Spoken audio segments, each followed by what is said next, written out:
Subscribe कीजिए SDM public school channel को और बेल आइकन को दबाइए। नमस्कार बच्चों, जीवन मूल्य कक्षा में आपका स्वागत है। बच्चों, आज हम कक्षा 5 का पाठ नंबर 3 पढ़ेंगे, जिसका नाम है धैर्य। क्या नाम है? धैर्य यानी संतोष। आइए आरंभ करते हैं। धैर्य या धीरज का अर्थ शांत रहना और अपनी भावनाओं पर नियंत्रण रखते हुए अथवा भगवान में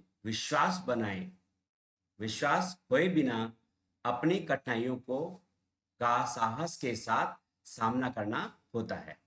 तो बच्चों, धैर्य का दूसरा नाम धीरज है, जिसका अर्थ होता है शांत रहना और साथ साथ अपनी भावनाओं पर नियंत्रण रखना, यानी हमारे जो अपनी भावनाएं होती हैं तथा नियंत्रण रखते हुए जो भगवान है उसमें विश्वास बनाए रखना। चाहे कितनी भी कठिनाइयां आ जाएं हमारे सामने, लेकिन हमें धैर्य से उसका सामना करना चाहिए और भगवान पर विश्वास रखना चाहिए। अन्य लोगों के साथ व्यवहार करते समय धीरज रखना बहुत महत्वपूर्ण है। हम अपनी दिनचर्या में कई तरीकों से धीरज का अभ्यास कर सकते हैं। यदि हमारे पास धैर्य है तो हम न केवल अपने मित्रों बल्कि अपने शत्रुओं के दिलों को भी आसानी से जीत सकते हैं। तो बच्चों, जब हमारे मन में धीरज रहता है तो हम उस धीरज के द्वारा ही अपनों को तो हम अपना बना ही लेते हैं तथा जो शत्रु होते हैं हम उनके दिलों को भी जीत लेते हैं। किसके द्वारा? धैर्य के द्वारा। अपना धैर्य खोना और दूसरों से लड़ना काफी आसान होता है, लेकिन धैर्यवान होना काफी कठिन होता है। अधीर होना अथवा धैर्य खोना हमारे सारे संघर्षों और कठिनाइयों का मूल कारण है। यानी हमारे जीवन में जो कठिनाइयां पैदा होती हैं बच्चों, जो समस्याएं पैदा होती हैं, वो कब होती हैं? जब हम अपना धैर्य खो देते हैं। इस तरह धैर्य ही हमारे समाज के अन्य लोगों के साथ सौहार्द एवं शांतिपूर्वक रहने का एकमात्र रास्ता है। केशव, राघव, मदन और गोपाल नामक 4 मित्र एक गांव में रहते थे। तो बच्चों, अभी आपने धैर्य के बारे में पढ़ा। अब उसके ऊपर ही हम एक कहानी पढ़ते हैं 4 दोस्तों की। वे साथ साथ ही विद्यालय जाते और साथ साथ ही वापस भी आते। चारों मित्रों में अकेला गोपाल ही बहुत गरीब था। काफी बाकी तीनों धनी परिवारों के बालक थे, परंतु धनी होने पर भी केशव, राघव और मदन सदैव गोपाल का ध्यान रखते थे। तो बच्चों, सबसे गरीब बच्चा कौन था? गोपाल। एक बार गोपाल के पिता बीमार हो गए और गोपाल के पास उनका इलाज कराने के लिए रुपए भी नहीं थे। पिता के इलाज के लिए पैसे मांगने गोपाल केशव के घर पहुंचा। केशव के पिता ने उसे थोड़े से पैसे देकर कहा, गोपाल बेटा, जब तुम्हारे पिता ठीक हो जाएं तो तुम शहर जाकर कोई नौकरी कर लो। इससे तुम्हारी आर्थिक स्थिति ठीक हो जाएगी। गोपाल केशव के पिता के कहे अनुसार शहर में क्लर्क की नौकरी पर लग गया। वहां उसे बहुत कम पैसे मिल रहे थे। रहने और एक बार के खाने के पैसे चुकाने के बाद उसके पास धन नहीं बचता था, लेकिन उसने अपना धैर्य नहीं खोया।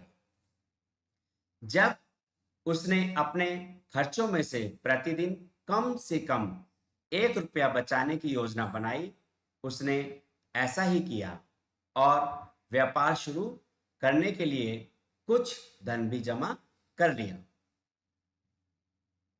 उसके निकट की एक फैक्ट्री के कर्मचारियों को पीने का पानी देने का व्यापार शुरू किया। गोपाल एक गिलास पानी के लिए 1 रुपया लेता था। इस तरह उसने प्रतिदिन 50 रुपए बचाने आरंभ कर दिए। अब थोड़ा धन इकट्ठा करने के बाद उसने फलों को बेचने का व्यवसाय आरंभ किया।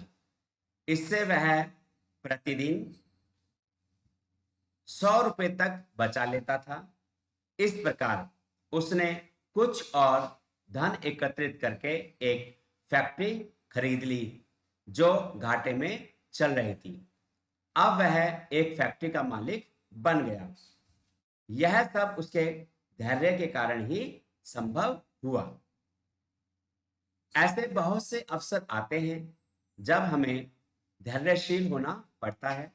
बस में, घर में या विद्यालय में, खेल के मैदान में, नुक्कड़ की दुकान पर, रेलवे या सिनेमा के टिकट काउंटर पर, यहाँ तक कि जब हम अकेले होते हैं तब भी हमारे गृह कार्यों और पढ़ाई के समय धैर्य का गुण हमारे लिए सदैव सहायक सिद्ध होता है। तो बच्चों, धैर्य ऐसा नहीं कि कठिनाइयों में ही हमारे काम आता है, इन सब चीजों में भी हमारे काम आता है जो यहाँ पर लिखी हुई है। दुकानों पर, रेलवे स्टेशन पर, घर में, बस में, विद्यालय में। ठीक है। कभी कभी ईश्वर हमारे लिए जीवन में असफलता या बीमारियों के रूप में दुख भेजता है। हमें उनकी चिंता नहीं करनी चाहिए या हताश नहीं होना चाहिए, बल्कि जीवन की इन मुश्किलों का सामना करने के लिए बड़े धैर्य के साथ अपना श्रेष्ठ प्रदर्शन करना चाहिए। यहाँ तक कि यदि हम परीक्षा में असफल हो जाते हैं तो भी हमें धीरज नहीं खोना चाहिए, बल्कि अगली बार पास होने के लिए कठिन परिश्रम करना चाहिए।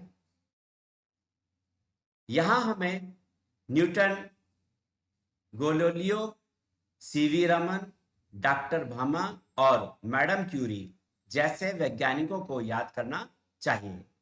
बच्चों, ये ऐसे वैज्ञानिक थे जिन्होंने जो आविष्कार किया उस आविष्कार में वो बहुत बार फेल हुए, लेकिन उन्होंने हार नहीं मानी और उस आविष्कार को करते रहे और अंत में उन्हें सफलता प्राप्त हुई।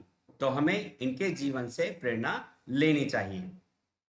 चाहे जो बार बार असफल होने के बाद बड़े धैर्य तथा परिश्रम के द्वारा अपने प्रयोगों को करते हुए सफल हुए थे।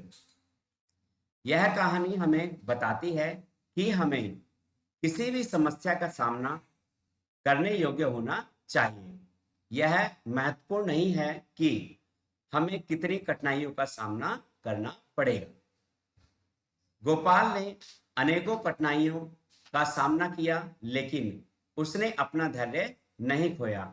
इस तरह वह एक सफल व्यवसायी बना। तो बच्चों, हमें इस पाठ से यह शिक्षा मिलती है कि हमें हमारे ऊपर कितनी भी कठिनाइयां आ जाएं, हमें उन कठिनाइयों का सामना करना चाहिए, हमें उनसे हारना नहीं चाहिए।